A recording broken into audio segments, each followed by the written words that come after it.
shows India's development from being depending on foreign supplies of missile to becoming a self-reliance in this technology. If we What is a missile? A missile is a self-propelled weapon used to deliver explosive to a particular area. Types of missile. The type of missile are: first, the ballistic missile. Ballistic missile, when launched, takes a circular curve to hit the path, whereas cruise missile fly on a low altitude and are totally guided throughout the way.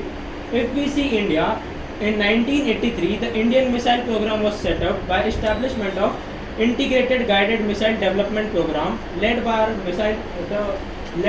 APJ Abdul Kalam, the missile man of India.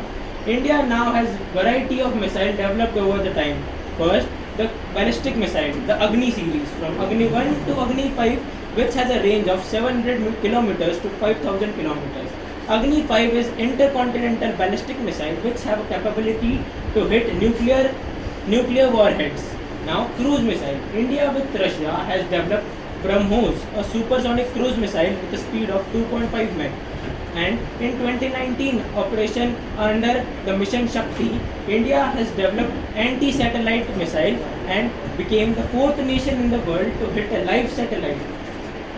If we see the challenges faced by Indian missile program, Indian missile program still depend on foreign demands for their good quality of engines. In India, India also lack participation of private sectors in missile program and depends mostly on government organizations like DRDO for it.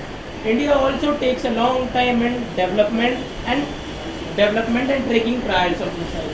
At the end, for future of India, India is now exporting its cruise missile BrahMos to other countries under Make in India initiative. India has exported BrahMos to Philippines, and now India should work on its interballistic missile capabilities and enhance them. At the end, I would say that India has done a very great job in developing the missile program. It shows how dedication and hard work can make a developing country into a missile power. Thank you.